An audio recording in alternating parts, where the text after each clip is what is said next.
الله أكبر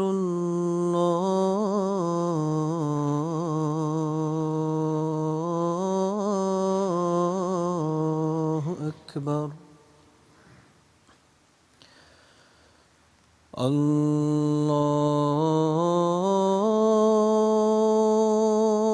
الله أكبر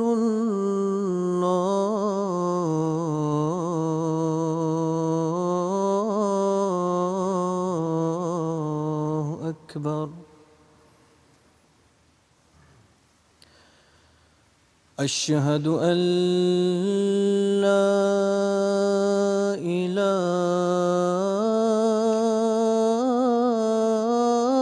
إله إلا الله أشهد أن لا إله إلا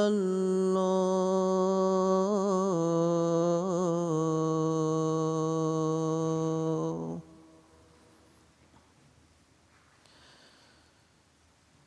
أشهد أن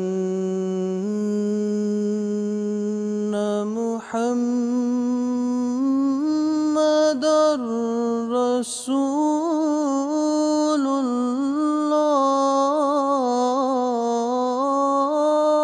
الله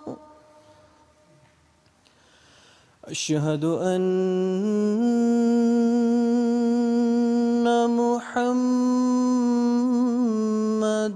رسول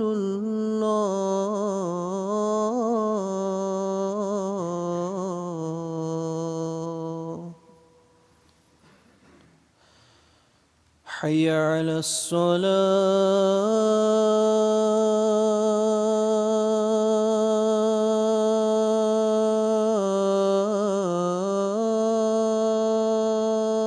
الصلاة حي على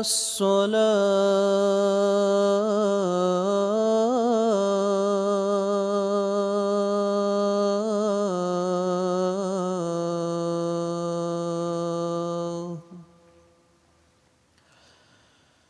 حي على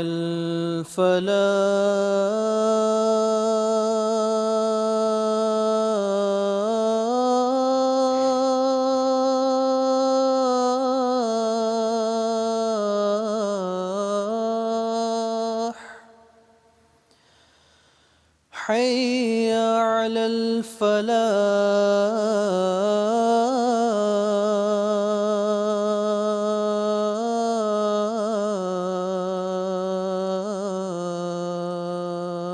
الفلاح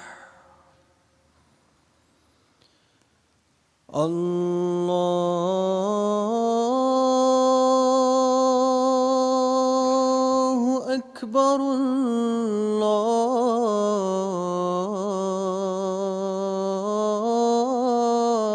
الله أكبر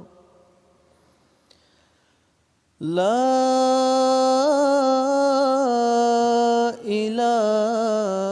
إله إلا الله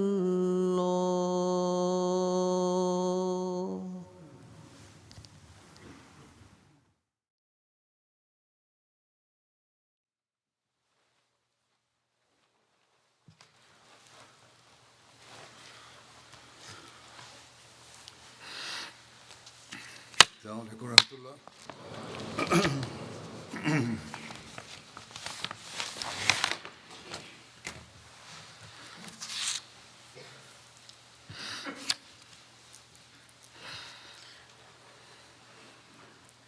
أشهد أن لا إله إلا الله وحده لا شريك له وأشهد أن محمدا عبده ورسوله أما بعد فأعوذ بالله من الشيطان الرجيم بسم الله الرحمن الرحيم الحمد لله رب العالمين الرحمن الرحيم مالك يوم الدين إياك نعبد وإياك نستعين اهدنا الصراط المستقيم صراط الذين أنعمت عليهم غير المغضوب عليهم ولا الضالين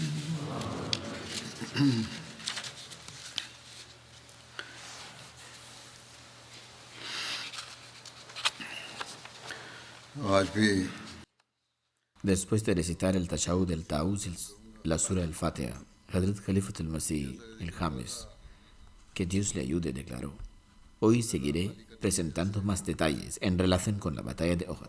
Como ya se ha mencionado, al quedar desocupado el paso de montaña, los incrédulos lanzaron un ataque por la retaguardia y anularon el resultado de la guerra. El ataque del enemigo era extremadamente peligroso. ¿Cuál era el estado de resolución, coraje y valor del santo profeta en ese momento? Los detalles de esto se han registrado de la siguiente manera. Cuando el resultado de la batalla cambió y debido a un estado de confusión, los compañeros perdieron la compostura y se encontraban en un estado de pánico y consternación.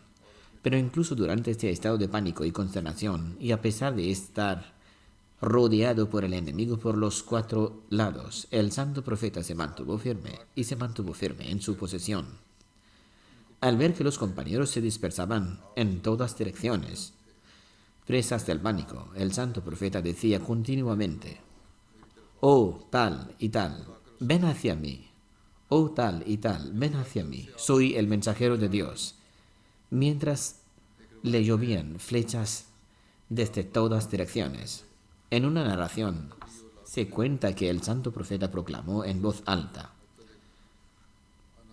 Ana Nabiyul Kadhib, Ana ibn Abdul Muttalib. Yo soy el profeta. Esto no es mentira. Soy el hijo de Abdul Muttalib. Soy el hijo de Abatik. En los libros de traducción y biografías se suele afirmar que el santo profeta, la paz y bendiciones de Dios sean con él, dijo estas palabras durante la batalla de Hunayn.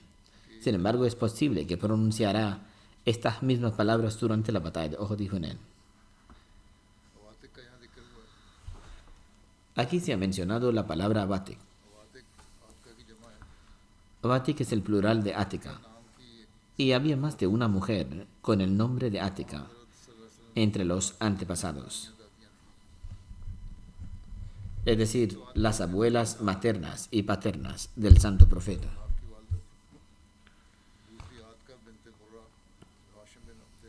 En primer lugar, Atka bint Hilal, la madre de Abd Hunaf. En segundo lugar estaba Atba bint Mura, la madre de Hashim bin Abd Manaf. En tercer lugar estaba Atke bint Okes, la madre de Wahab, es decir, la madre del padre de Hadrat Amina.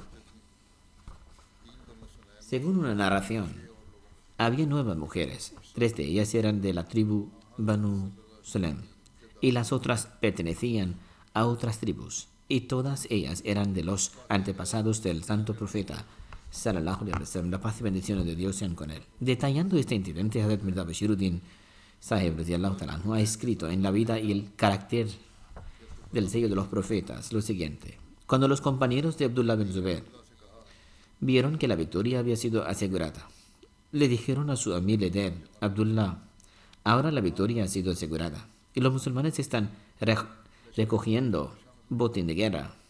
Permitidnos unirnos también al ejército. Abdullah los contuvo y les recordó la estricta orden del santo profeta, pero ellos se volvieron descuidados en la alegría de la victoria y por lo tanto no se abstuvieron y abandonaron sus posiciones diciendo: todo lo que el santo profeta dedujo fue el paso de la montaña, no debía dejarse vacío hasta que la seguridad prevaleciera plenamente. Y ahora que la victoria ha sido asegurada, no hay nada malo en seguir adelante. Por lo tanto, salvo Abdullah bin Zubair y 5 o 7 compañeros, no quedaba nadie para asegurar el paso de la montaña.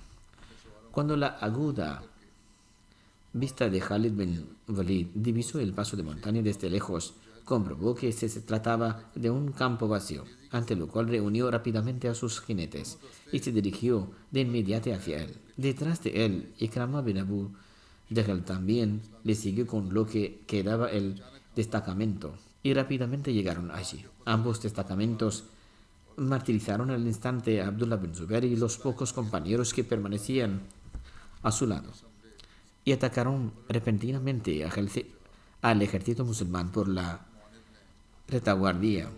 Seguros de su victoria, los musulmanes que estaban desprevenidos y dispersos se inquietaron por esta repentina desgracia. A pesar de ello, consiguieron recuperarse e intentaron repeler el ataque de los incrédulos. En ese momento, un astuto enemigo gritó: «¡Oh musulmanes!». Sorprendidos, los musulmanes volvieron sobre sus pasos y, en un estado de confusión, sin pensarlo, comenzaron a blandir sus espaldas contra sus propios hombres.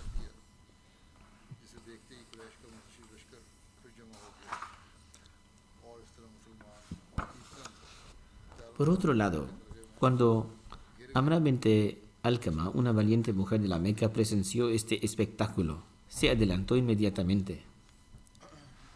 Agarró la bandera de Quraysh, que hasta entonces había estado tirado en el polvo, y la levantó en el aire. Al ver esto, el desmembrado ejército de Quraysh volvió a reagruparse. Y de este modo los musulmanes se vieron rodeados por el enemigo por los 4 costados. Un terrible estado de pánico estalló en el ejército musulmán. Como este ataque fue completamente inesperado para los musulmanes, entraron en un estado de conmoción total. Y como consecuencia de su dispersión, fueron incapaces de enfrentarse con éxito al enemigo. No obstante, afirma además el santo profeta que estaba presenciando todo este espectáculo desde un lugar elevado, llamaba a los musulmanes una y otra vez, pero su voz se ahogaba en el ruido y la conmoción. Los historiadores escriben que todo esto ocurrió en tan poco tiempo que la mayoría de los musulmanes incluso empezaron a atacarse entre sí, y no quedó distinción entre amigos y enemigos. Así ciertos musulmanes fueron heridos a manos de otros musulmanes, y como se mencionó en el sermón anterior, Yaman radiyallahu ta'ala anhu, el padre de Josefa, fue incluso martirizado accidentalmente por los musulmanes. En ese momento Josefa se encontraba cerca. Continuó exclamando: «Oh musulmanes, este es mi padre». Pero en aquel momento, ¿quién iba a hacerle caso? Después el santo profeta quiso pagar el dinero de la sangre de Yaman en nombre de los musulmanes, pero Josefa se negó a aceptar y dijo: «Perdono a los musulmanes por la sangre de mi padre».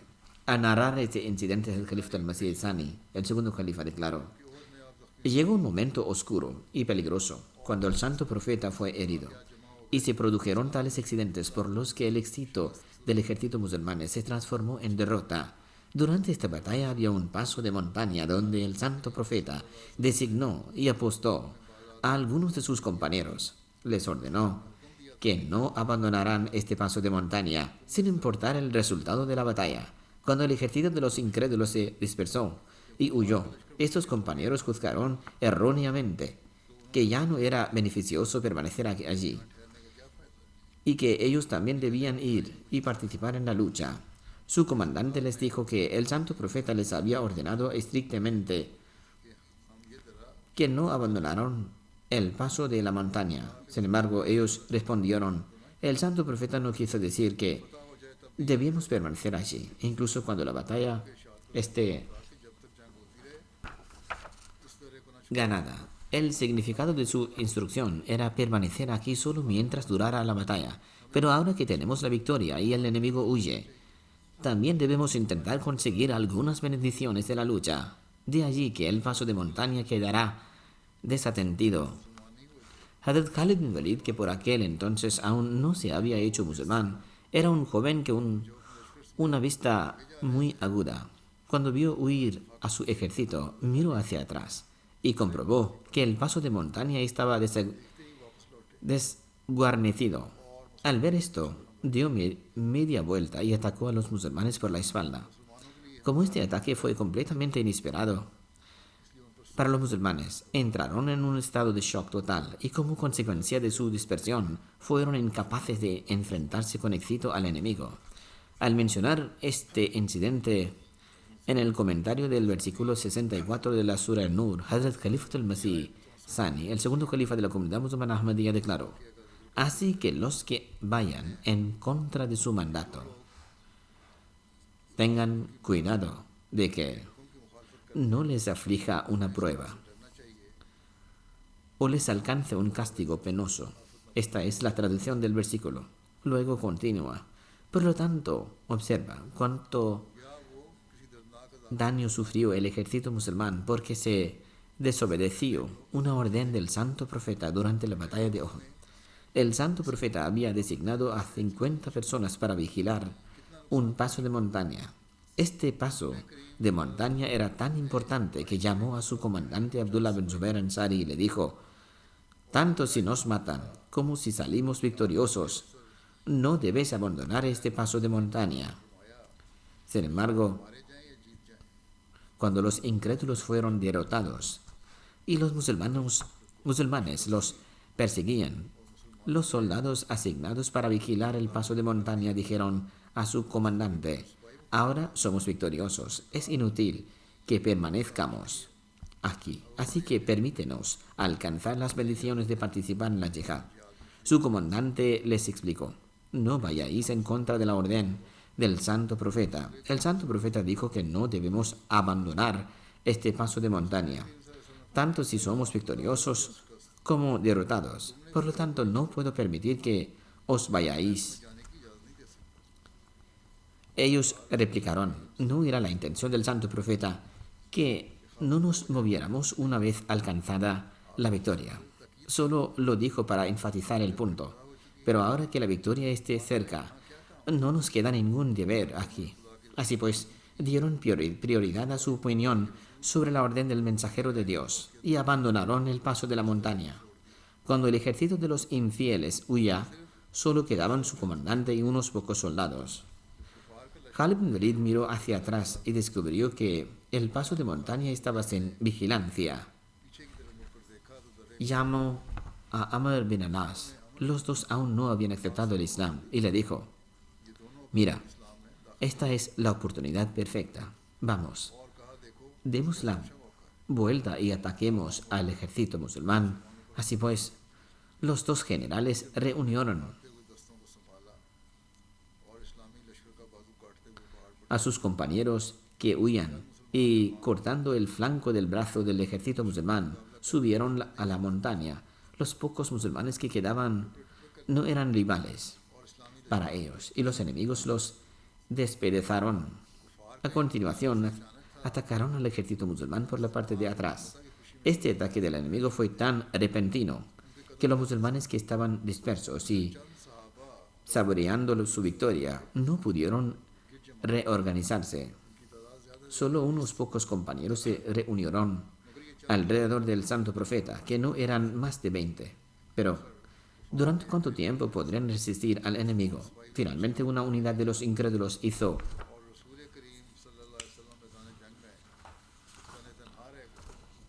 retroceder a los combatientes musulmanes y el santo profeta quedó aislado en el campo de batalla. En estas circunstancias, una piedra golpeó el casco del santo profeta, lo que provocó que un clavo se alojara en su cabeza, haciéndole caer inconsciente en una zanja. Algunos individuos malvados habían cavado una zanja y la habían cubierto para causar daño a los musulmanes. Después de esto, algunos otros compañeros fueron martirizados y sus cuerpos cayeron sobre el cuerpo bendito del santo profeta. Se supo que el santo profeta fue martirizado. Sin embargo, los compañeros que fueron empujados hacia atrás por el ataque de los incrédulos se reunieron de nuevo alrededor del santo profeta. Cuando los incrédulos retrocedieron, sacaron al santo profeta de la zanja. Al poco rato, el santo profeta recobró el conocimiento, envió hombres a los 4 lados del campo de batalla para reunir al ejército musulmán. Entonces tomó a sus compañeros y se reunieron al pie de la montaña. Tras hacerse con la victoria, el ejército musulmán sufrió una pérdida temporal, porque unas pocas personas desobedecieron una orden del santo profeta. En lugar de seguir la guía del santo profeta, se basaron en sus propias conclusiones. Si tan solo hubieran seguido el mandamiento del santo profeta, como un pulso sigue los latidos de un corazón. Si hubieran pensado que siguen siguiendo la orden del santo profeta, aunque todo el mundo tuviera que sacrificar sus vidas, no tenía importancia. Si debido a su propia interpretación no hubieran abandonado el paso de la montaña en que el santo profeta les había ordenado estar, independientemente de si son victoriosos o derrotados, entonces el enemigo no habría tenido la oportunidad de atacar de nuevo y el santo profeta y sus compañeros no habrían tenido que soportar dificultades. Por tanto, Dios Altísimo dijo que sufrieron las consecuencias de la desobediencia y ese fue el resultado de ello. Luego, en otro lugar, el Muslim Maud, el segundo califa mencionó un comentario excepcional de Surah Al-Qasr. Es un comentario bastante detallado en el que se refiere a este incidente. Él escribe: durante la batalla de Uhud, Dios Altísimo dio la victoria a los musulmanes al principio, después de lo cual los incrédulos huyeron. Khalid bin Walid y Amr bin Las, 2 extraordinarios generales del Islam, aún no habían aceptado el Islam y luchaban del lado de los incrédulos. El santo profeta fijó a algunos compañeros en el paso de la montaña y les ordenó estrictamente que no se movieran de ese lugar, independientemente de si ellos eran victoriosos o derrotados. Si permanecieran vivos o fuesen asesinados, no debían moverse de ese lugar. Los musulmanes en aquellos tiempos e incluso hoy sienten pasión por la yihad. Cuando los musulmanes obtuvieron la victoria, las personas asignadas para proteger el paso de montaña dijeron a su líder: por favor, permítanos luchar en lo que queda de la yihad. El Islam ha tenido la victoria y ahora ya no queda ningún peligro. Él respondió: el santo profeta nos ordenó no movernos de aquí, aunque seamos victoriosos o derrotados, aunque ellos vivan o mueran. Por lo tanto, debemos permanecer aquí. Dijeron: el santo profeta no quiso decir que incluso después de la victoria debamos permanecer aquí y no irnos. Nos nombró aquí como medida de seguridad. El enemigo ha huido ahora y el Islam ha salido victorioso. Ahora no hay nada malo en el que abandonemos este lugar y participemos en la yihad, que aún queda. Su líder dijo, y lo dijo con gran sabiduría: cuando un líder emite una directiva, el subordinado no tiene derecho a hacer inferencias basándose en su propio intelecto. El santo profeta nos ordenó que no saliéramos de aquí, ya sea que ganemos o perdamos, vivamos o nos maten. Enfatizó que no debemos irnos de aquí. Por lo tanto, de acuerdo con su orden, no debemos abandonar este lugar. Sin embargo, ellos insistieron en su punto de vista erróneo y no aceptaron lo que dijo. Le dijeron a su líder: puedes quedarte aquí y si lo deseas, nos vamos. Por tanto, la mayoría de ellos se fueron, dejando atrás al líder y a algunas personas con él. El ejército de los incrédulos huía.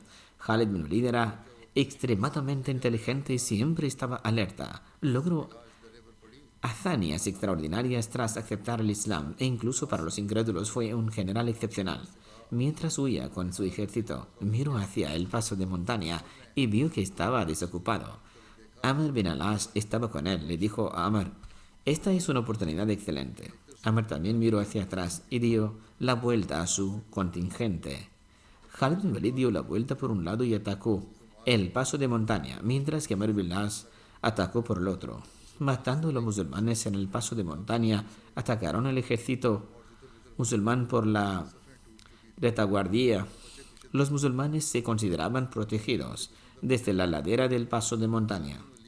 Se habían dispersado y ya no estaban dispuestos en filas. Estaban persiguiendo los restos del ejército enemigo cuando de repente Khalid bin Walid y Amr bin al-As atacaron por la retaguardia, lo que llevó a los musulmanes individuales a enfrentarse a contingentes enteros. Algunos musulmanes fueron martirizados, otros resultaron heridos y los que quedaron perdieron el equilibrio, especialmente cuando el enemigo continuó el ataque y alcanzó al santo profeta. Solo 12 compañeros estaban con el santo profeta.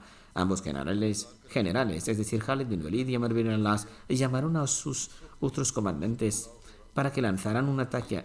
Así, un ejército de 3.000 personas atacó en forma de turba. En ese momento, los enemigos arrojaban piedras, disparaban flechas y chocaban espadas, mientras reinaba un estado de pánico y confusión entre el ejército musulmán. Dadas las circunstancias, los compañeros ofrecieron sacrificios incomparables, pero no pudieron resistir el ataque de un ejército revitalizado de 3.000 hombres. En este ataque, el santo profeta perdió 2 dientes, una piedra golpeó su casco y un calvo se alojó en su cabeza, resultado de lo cual cayó inconsciente en un pozo. Los cuerpos de los compañeros cercanos al santo profeta cayeron sobre él y su bendito cuerpo quedó escondido debajo. Hubo un alboroto entre los musulmanes de que el santo profeta había sido martirizado. Los musulmanes ya estaban en estado de pánico, pero al escuchar esta noticia perdieron toda la compostura que les quedaba. Sin embargo, fue sabiduría del Dios Altísimo que cuando se supo entre los incrédulos que el santo profeta había sido martirizado, no atacaron más. Más bien consideraron que era mejor partir inmediatamente hacia la Meca e informarles de la buena noticia de que el santo profeta había sido asesinado. Dios no lo quiera. Con respecto a la valentía y firmeza del santo profeta, hay una narración de Miqdad bin Amr sobre la batalla de Uhud. Él afirma: por Allah, los idólatras mataron a los musulmanes e infligieron muchas heridas al santo profeta. Que se sepa, lo juro por aquel que envió al santo profeta con la verdad. El santo profeta no se movió ni un centímetro y se mantuvo firme contra el enemigo. Un grupo de compañeros venía hacia el santo profeta, pero debido al ataque del enemigo se separaban de él. En otras palabras, cuando los incrédulos atacaban, los compañeros se dispersaban y luego se reagrupaban. El santo profeta se preparaba y continuaba disparando flechas con su arco y arrojando piedras, hasta que los idólatras eran obligados a retroceder, y él permanecía firme junto con un grupo de sus compañeros.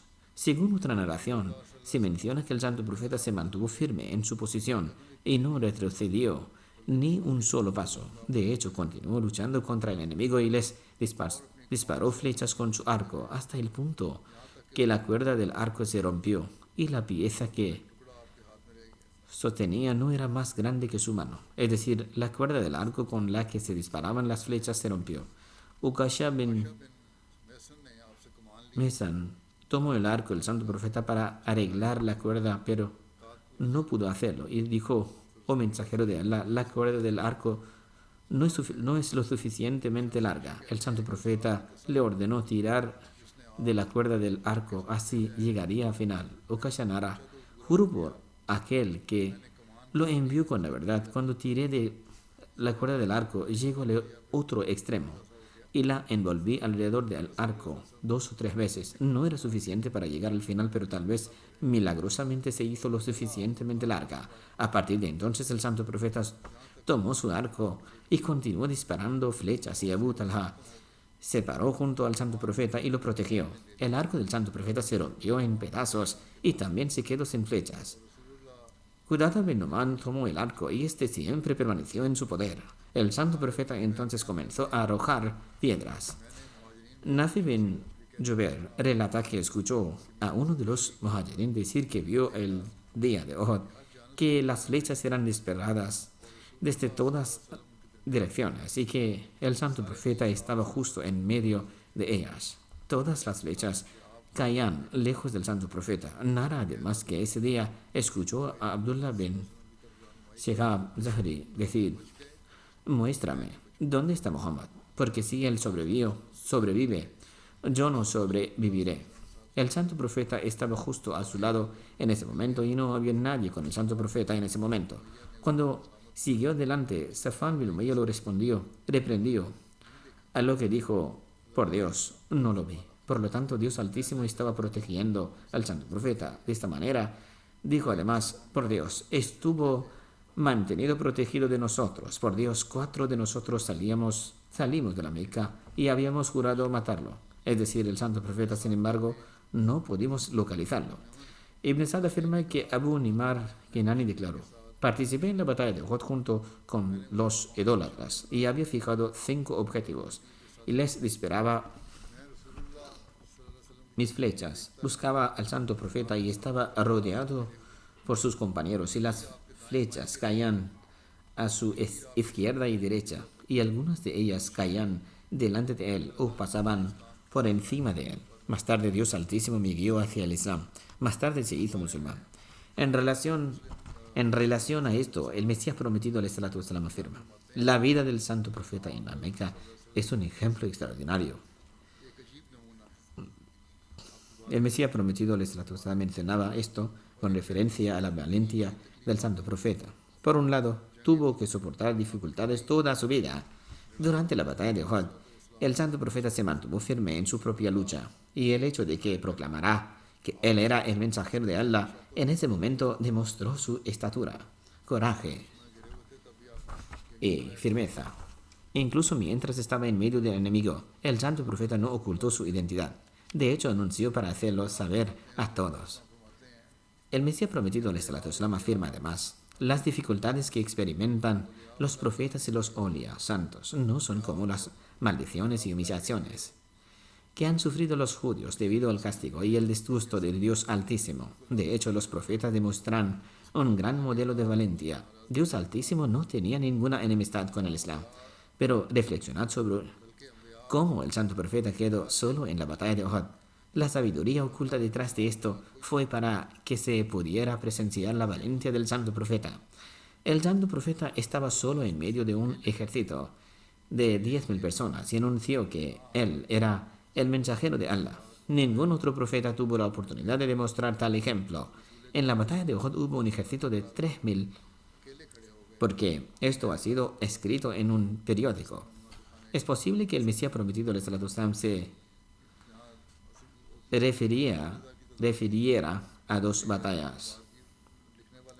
En la batalla de Ahzab, confederados, los incrédulos sumaban 10.000. Y en otras batallas, los enemigos estaban en grandes cantidades. Sin embargo, el aspecto principal que el Mesías prometido al Salatu Wasalam está destacando es la valentía y el coraje del santo profeta, que incluso frente a los incrédulos permaneció solo. Ningún profeta tuvo la oportunidad de demostrar este ejemplo. El Mesías prometido al Salatu Wasalam dice además: Dios Altísimo es todopoderoso y puede otorgar fuerza a quien quiera que desea. Así la capacidad de presenciarlo se manifiesta a través de su palabra. Es debido a este discurso tan divino que los profetas pusieron sus vidas ante él. ¿Puede alguien cuyo amor es superficial hacer tal cosa? Ningún profeta que haya entrado en este campo mediante este discurso divino se ha retirado de él o mostrado deslealtad. Es decir, cuando han hecho su reclamo, se han mantenido firmes en él. Se han dado muchas interpretaciones al incidente de la batalla de Uhud. Sin embargo, el hecho es que se trataba de las manifestaciones de la grandeza y la gloria de Dios, y aparte del santo profeta, nadie más tenía el poder de resistirlo. El santo profeta se mantuvo firme mientras que los demás compañeros perdieron el equilibrio. Si bien el santo profeta era inigualable en cuanto a su sinceridad y lealtad hacia Dios, No se puede encontrar un ejemplo de apoyo divino como el que se le concedió al santo profeta. Si Dios quiere, seguiré narrando más detalles en el futuro. Me gustaría ahora mencionar a uno de nuestros misioneros más veteranos, el Dr. Jalal Shamsaheb. Ayer dirigí su oración fúnebre y quisiera mencionar algunas cosas sobre él en el sermón de viernes. Era una persona consagrada muy capaz, inteligente, sencilla y leal. Ha fallecido recientemente a la edad de 79 años. En verdad a Dios pertenecemos y a Él volveremos. Se graduó en Jamia Ahmadiyya con el título de Shahid en 1969 y con muy buenas calificaciones. Inicialmente sirvió en varios lugares de Pakistán y luego, por instrucción de Hazrat Khalifat al-Masih el tercero, fue enviado a Islamabad, Pakistán, para aprender la lengua turca.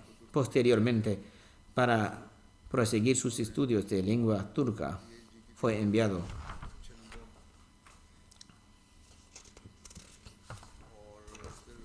a Turquía en 1974, donde obtuvo el doctorado en lengua turca con muy buenas calificaciones. Más tarde se trasladó al Reino Unido por instrucción de Hazrat Khalifat al-Masih IV. Tuvo la oportunidad de servir como misionero en el Reino Unido y Alemania. Muchas personas han escrito sobre él desde Turquía, Alemania y el Reino Unido. Tenía un amplio círculo de conocidos y mucha gente le conocía.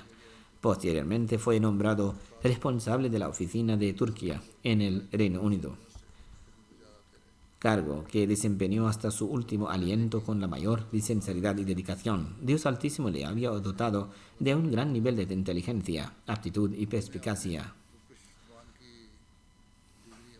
Cuando se licenció un turco, la Universidad de Estambul le ofreció un puesto de profesor. Era un trabajo muy bueno y le ofrecían una cantidad considerable en concepto de salario.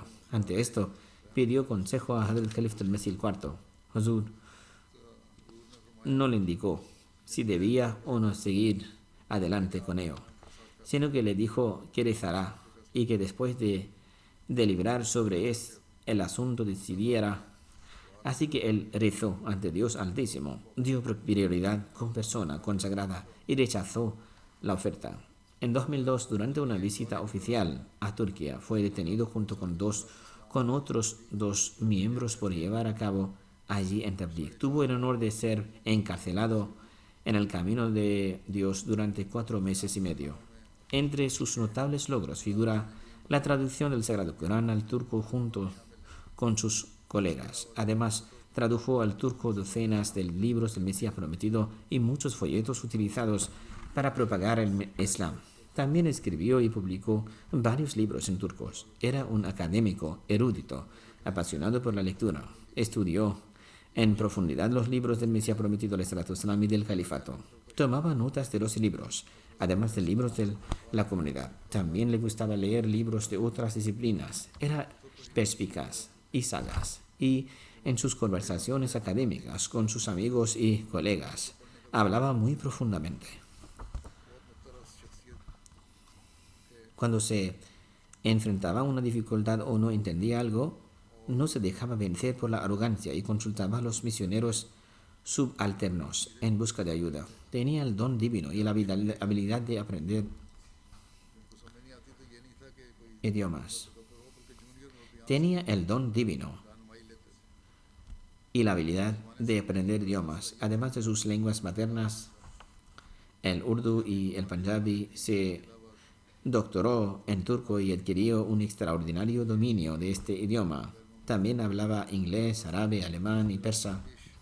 De hecho, en algunas ocasiones, cuando no había nadie más disponible que conociera el idioma, traducía el árabe las actas de las reuniones con Hazrat Khalifat al-Masih IV.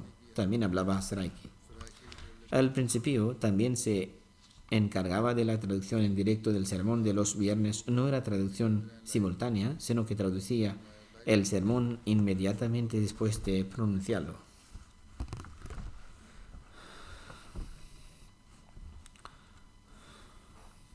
Los que conocen bien el turco alabaron su nivel y su vocabulario. También era muy hábil hablando en público y escribiendo.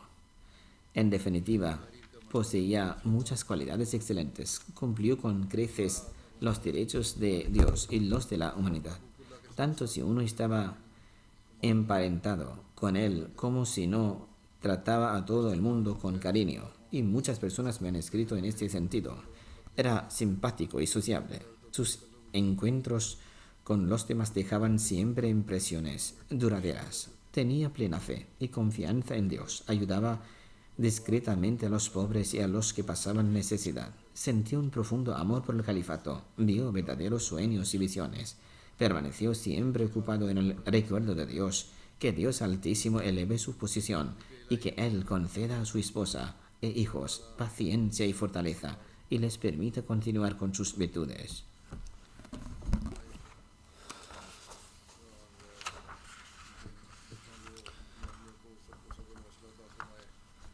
Además, que Él conceda a su esposa e hijos paciencia y fortaleza y les permita continuar con sus virtudes. El primero de ellos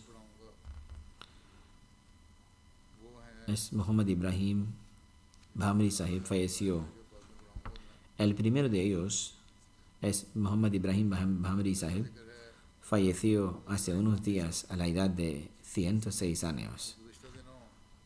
Verdaderamente a Dios pertenecemos y a Él volveremos.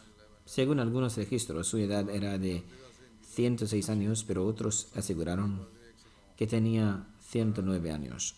Lo que es cierto es que tenía al menos 106 años. Por la gracia de Dios Altísimo era un musi. El Ahmadiyyat entró en su familia a través de su padre, Chaudhry Abdul Karim Sahib, que juró lealtad en 1918 o 1919. En relación con al juramento de lealtad de su padre, Ibrahim Bhamri Sahib escribe: por la gracia de Dios Altísimo, mi familia entró en el redil de Ahmadiyya a través de mi padre. Antes de eso, mi padre pertenecía a la secta Ahl Hadith. En 1918, su visión se debilitó mucho al desarrollar cataratas. Para su tratamiento, acudió al hospital Nur de Qadian. Como mi padre era muy conocido, la gente se enteró enseguida de que Chaudhry Abdul Karim Sahib estaba ingresado en el hospital y muchos acudieron a visitarlo. El maestro Abdul Rahman Sahib, Meher Singh y otras figuras respetables también venían de visita de vez en cuando por respeto a Chaudhry Sahib. Aquellos respetables visitantes también empezaron a predicarle. Además escribe: a mi padre le quedó claro que Jesús había fallecido. Su corazón había aceptado de que Jesús no estaba vivo y que de hecho había fallecido. Así que su corazón aceptó que el Mesías prometido era veraz, porque Jesús había fallecido y el advenimiento del Mesías prometido era la necesidad de la época. Esta era la época del advenimiento del Mesías prometido. Si no venía, cuando apareciera. Juró lealtad en Qadian cuando aún no se encontraba recuperado. Cuando regresó a su pueblo, la gente se enteró de que había aceptado el Ahmadiyyat y fueron a verle para expresarle su pesar. La gente le dijo: oh mi Abdul Karim, de haber sabido que te convertirías en un Mirzai Ahmadi después de viajar a Qadian, habríamos permitido que te quedaras ciego con tal de evitar que fueras a Qadian. Su padre respondió diciendo: mi sentido de la vista se ha agudizado, al igual que mi vista espiritual. También decía: la vista espiritual es más importante que la física. No tengo palabras para agradecer a Dios Altísimo que me haya guiado por el buen camino. Puedo atestiguar abiertamente que el Mesías prometido del Islam es verdadero. Sin embargo, había mucha malicia en los corazones de los aldeanos hacia el Mesías prometido del Islam. Los clérigos habían envenenado sus mentes hasta el punto de que decían: si afirmas ser el Mahdi, te aceptaremos, pero no aceptaremos a Mirza Ghulam Ahmad. Ante esto, su padre le decía: observa, pues, que el hecho de que le haya aceptado, y con razón, es señal de su veracidad. Por lo tanto, también debes aceptarlo. En 1926, el padre de Bahamli Sahib matriculó a este y a su hermano a Madrasatul Ahmadiyya en Katian. Viajaban 8 kilómetros cada día para ir a la escuela y recibir su educación. Su padre falleció en 1931 y sus hermanos intentaron obligar a su madre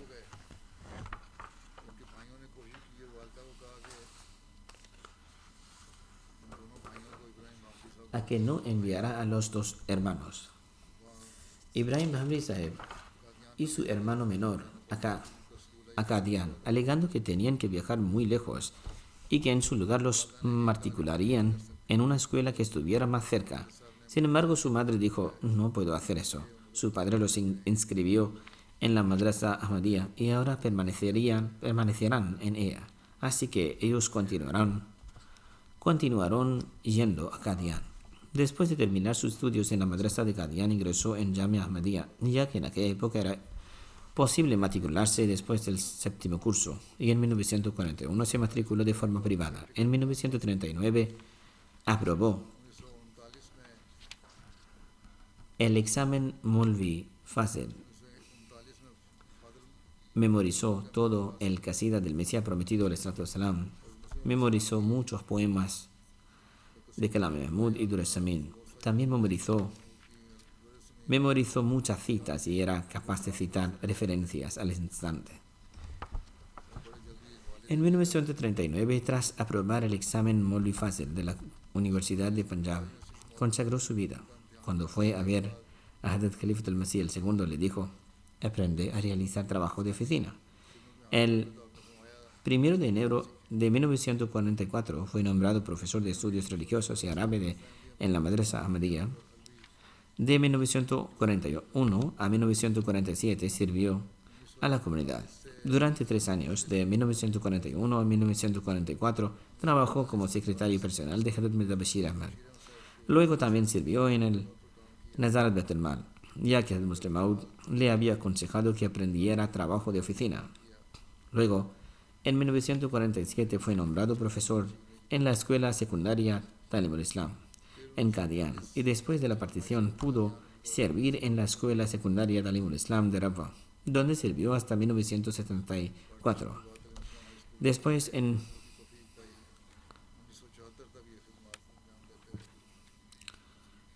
1974 se jubiló y de 1975 a 1994 trabajó en el departamento de Waqf Jadid como inspector Waqf Jadid Nazim al-Shah. También trabajó con Hazrat Khalifatul al-Masih IV, Hazrat Mirza Tahir Ahmad, y bajo sus instrucciones visitaba varios lugares para resolver diversos asuntos. Asumió la responsabilidad de enseñar a los Maulvi, maestros locales. Fue presidente local de la zona de Darun Nasr durante más de 50 años. Era el Imam Salat y también dirigía las oraciones del Tarawih. Había memorizado gran parte del Sagrado Corán. Una de sus hijas dice, trataba a sus familiares de forma ejemplar. Los hijos de nuestros parientes que vivían fuera de Rabwa se quedaban en nuestra casa para recibir educación. El secreto de su larga, bendita y activa vida era levantarse temprano por la mañana para el Fajr, ocuparse en el recuerdo de Allah, caminar, montar en bicicleta para ir y volver de la escuela y del trabajo. Llevaba una dieta muy sencilla y siempre se mostraba contento y paciente. Sentía un inmenso y verdadero amor por el califato. Dice, todos sus hijos estábamos en el extranjero. Cuando le decíamos que también debía trasladarse al extranjero, nos respondía que necesitaba visitar y rezar diariamente en la tumba de Hazrat Muslim Maud y que por tanto no podía trasladarse al extranjero. Sentía un amor y un apego especiales por Hazrat Muslim Maud. Cuando alguien acudía a él para pedirle oraciones, primero le decía que escribiera una carta al califa de la época y luego rezaba por él. Entonces levantaba las manos y rezaba por esa persona. Antes de dormir recitaba todas las coplas de la Qasida. Ya en Faidillahi wal Irfani del Mesías prometido, lo recitaba entero antes de dormir. Luego escribe, mi padre recordaba a menudo un sueño que su padre, es decir, el abuelo de su hija, había visto. El abuelo relataba, Ibrahim estaba subiendo en lo alto de un árbol de dátiles, y yo estaba preocupado de que pudiera caerse. Pero al seguir observando, llegó a la copa del árbol, por lo que mi padre interpretó que ese sueño significaba que tendría una larga vida y un gran conocimiento. Sheikh Mubarak Sahib, que es Nazir Divan de Pakistán, escribe: yo también fui su alumno y además enseñé junto a él en una escuela durante 5 años como profesor. En el internado Bharmi se trabajó como tutor y lo hizo durante mucho tiempo. Ya fueron Ahmedis o no. Trataba a todos los alumnos del internado con amor y compasión. Adoptaba un estilo específico de educación moral en función de la actitud y la personalidad de cada alumno. Los alumnos también se encariñaban rápidamente con él y le trataban con el mismo respeto y dignidad que a su padre. Pasaba la mayor parte del tiempo en el internado. Dirigía las oraciones, se centraba especialmente en las oraciones de cada alumno y era muy cariñoso y compasivo. Yo también era su alumno y él también era estricto conmigo. De hecho, cuando fui elegido Nadriala, le recordaba su rigor y se reía. Pero junto a la disciplina también era comprensivo y su intención era siempre la reforma. Desempeñó honorablemente las responsabilidades de liderazgo y a menudo comentaba: conozco todas las casas en las que no hay una figura masculina, o las mujeres viven solas. Cuando los hombres de la casa están de viaje, me acerco a todas esas casas de camino al mercado para que si tienen alguna tarea en la ciudad me lo digan. Tenía una bolsa, un bolígrafo y un papel y me escribían las cosas que necesitaban que llevara. Luego también dejaba las cosas y entregaba la compra en cada casa. Si alguien escribía una carta, la depositaba en la oficina de correos. Si llegaban cartas, las traía de correos y las entregaba en la casa correspondiente.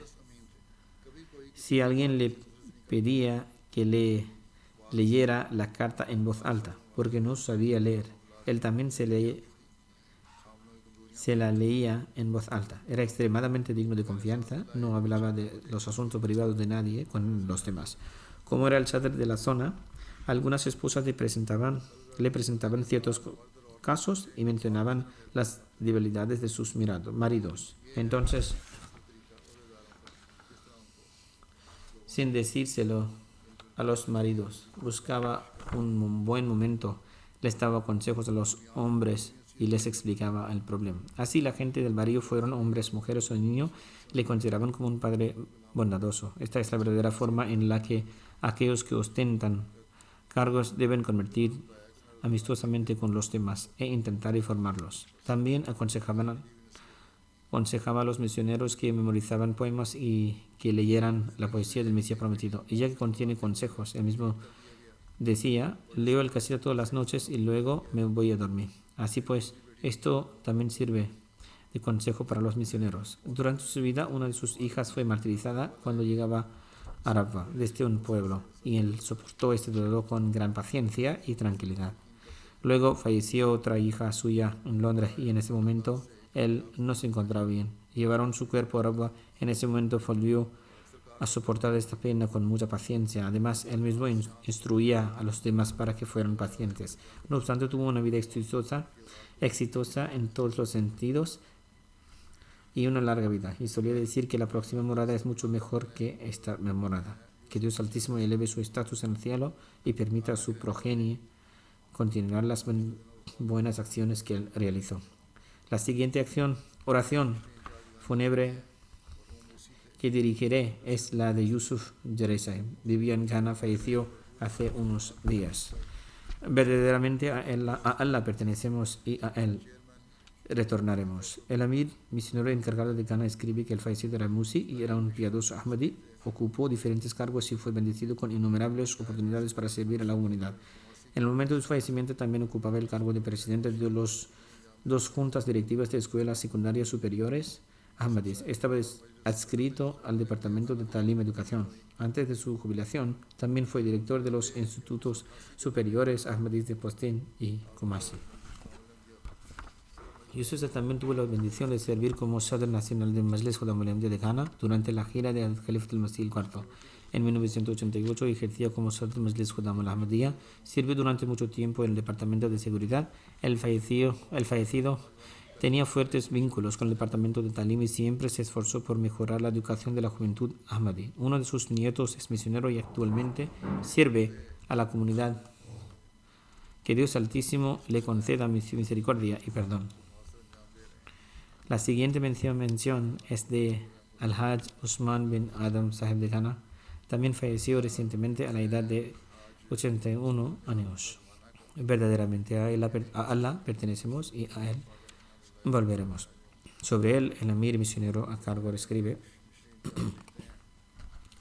era miembro de la institución de Basir y era un Ahmadi muy piadoso. Era regular en sus oraciones diarias, era regular en ofrecer su chanda, se esforzaba al máximo por participar en el trabajo de la comunidad, sentía una gran devoción por el califato y se esforzaba por inculcar esta misma pasión a sus hijos. Se centraba mucho en los conocimientos religiosos y seculares de sus hijos. También desempeñó un gran papel en la traducción del Sagrado Corán a la lengua Fanti. Tradujo el Sagrado Corán a la lengua Fanti y desempeñó un importante papel en ello. Su esposa dice que el fallecido tenía un carácter muy paciente y era muy cariñoso. En 2012, por la gracia de Allah, tuvo la oportunidad de realizar el Hajj. Enseñó a muchos miembros de la comunidad a leer el Sagrado Corán. Que Dios Altísimo le conceda su perdón y misericordia y permita a su progenie continuar con sus buenas acciones.